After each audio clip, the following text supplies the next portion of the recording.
সোহাগ ভাই, আপনার টাকাটা দিতে আইছি। বাইকে টাকাটা ব্যাগ থেকে বাইর করে ঠিক মতনে বোঝায় দেই। ভাই এই নেন, এখানে 50,000 টাকা আছে। আচ্ছা ভাই, ঠিক আছে।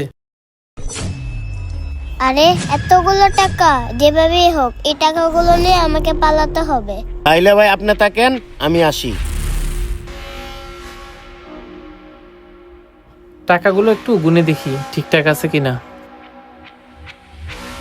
ভাই করা করে আমার একটা দুধ চা বানায় দেন। আচ্ছা ভাই, ঠিক আছে, আপনি একটু অপেক্ষা করেন, আমি দিতেছি। আরে লোকটা দেখি ওখানে টাকাগুলো রাখছে, এটাই সুযোগ, আমাকে এখন এই টাকাগুলো নিয়ে পালাতে হবে। আরে লোক তো ওইদিকে টাকা আছে, টাকাগুলো নিয়ে তাড়াতাড়ি ভাগে। ভাই মেয়েটা তো আপনার টাকা নিয়ে পালাইলো। কি বলেন ভাই?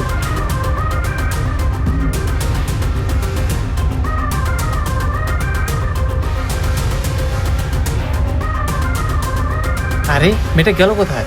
ওই তো মেয়েটা দৌড়াইতেছে। এই দাঁড়া বলছি, দাঁড়া।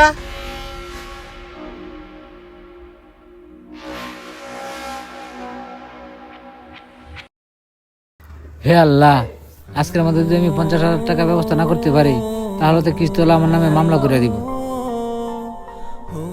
বাবা তুমি চিন্তা করো না, দেখো আমি কতগুলো টাকা নিয়ে এসেছি। কিরে মা, তুই এতগুলো টাকা কই থেকে নিয়ে আসলি? বাবা এই টাকাগুলো আমি একটা দোকান থেকে চুরি করে এনেছি। কি? আমি তোর এই শিক্ষা দিছি? তুই কার দোকান থেকে টাকা চুরি করে আনছিস? কি হলো তাড়াতাড়ি বল, তুই এই টাকাগুলো কার দোকান থেকে চুরি করে আনছিস? আরে এতগুলো টাকা পাওয়ার পরও লোকটার মনে একটু লোভ নেই।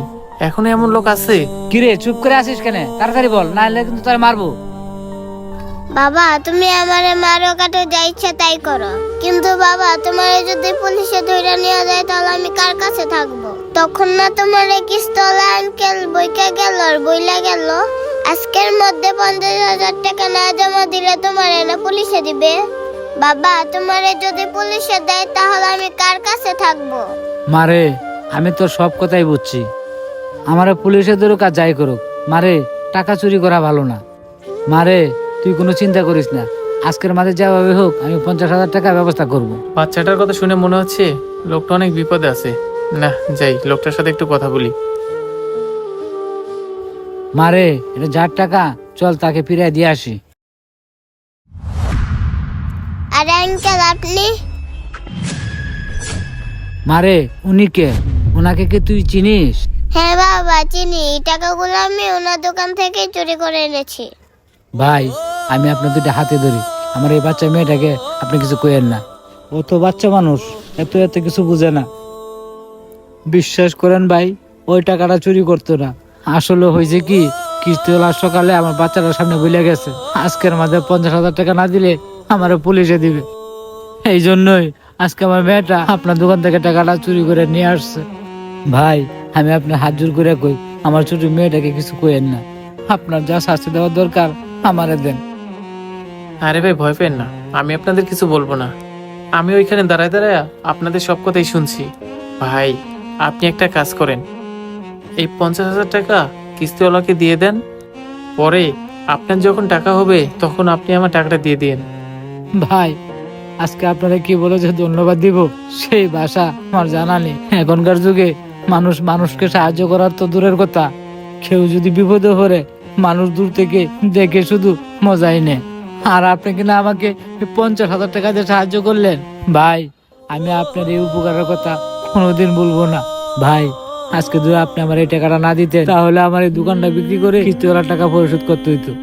আপনি কোনো চিন্তা করেন না, আমি সামনের মাসে আপনার টাকাটা পরিশোধ করে দিব।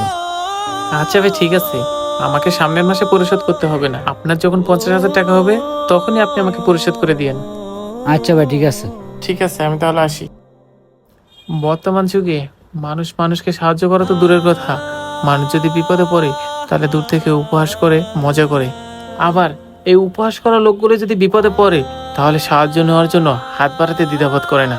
আজকের ভিডিওটা শুধু তাদের জন্যই, আমরা মানুষের বিপদে উপহাস মজা না করে যতটুকু পারি তাদের সাহায্যের হাত বাড়িয়ে দেই।